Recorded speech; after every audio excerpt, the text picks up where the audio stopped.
This is ANN News Brief. Good afternoon. I'm Lucy Adeyemi. At least 10 persons have been killed and dozens more injured after a commuter bus collided with a truck on a busy highway in Western Kenya on Sunday. The bus, with a capacity of 65 persons, was traveling from Bungoma to Nairobi when it collided with this truck on the Nakuru and Durat highway, killing the drivers of the two vehicles on impact. More than 70 persons, including 2 students, were injured and rushed to the hospital.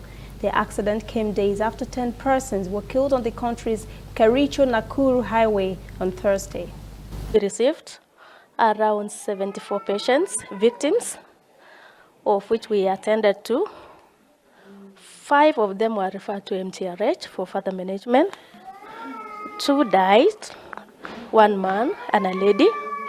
So among the victims, the tragic incident came only about 2 weeks after the Cabinet Secretary for Interior, Dr. Fred Matiang'i, introduced tough reforms at the National Transport and Safety Authority, NTSA.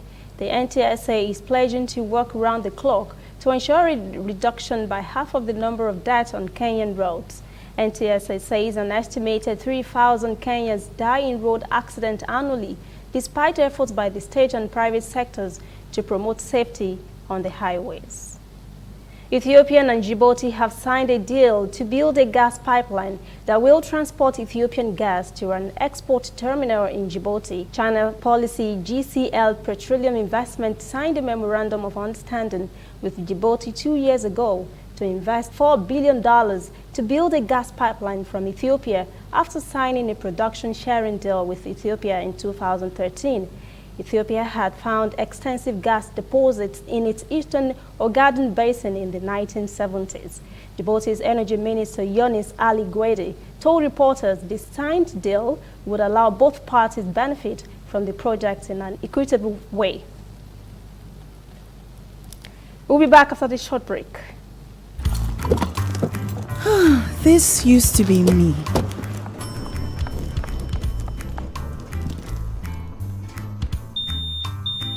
But that was before I got the perfect bag. It's handy and easy to use. All I need in one compact space, just like my MTN Extra Value plan.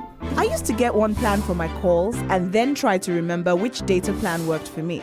Roaming was a totally different ballgame. Not anymore. I've got the MTN Extra Value all-in-one plan. If you're a data buff like me, you get extra data with some talk time. And if you like to make calls, you get extra talk time with some data. And when I'm abroad, I automatically browse, chat, and call right on the same plan. MTN Extra Value was made just for me. More of data or calls, whichever one you prefer. MTN Extra Value is made just for you. Somalia has denied an accusation by Kenya that it has auctioned off oil and gas blocks in a disputed maritime area claimed by Kenya. It says the claim is non-factual, adding that the oil fields were in their own waters and none had been auctioned, contrary to claims by Kenya that resulted in the summoning of its ambassador to Mogadishu. Somalia government says it stands by its commitment not to undertake any unilateral activities in the disputed area until such as time the ICJ renders its judgment. That's ANN News Brief. Join us again at 5 for our full newscast. For details on these and other stories, visit our website, annafrica.net. Also join the conversation on Facebook, facebook.com/ANN Africa TV, Instagram and Twitter at ANN Africa TV. I am Lucy Adeyemi.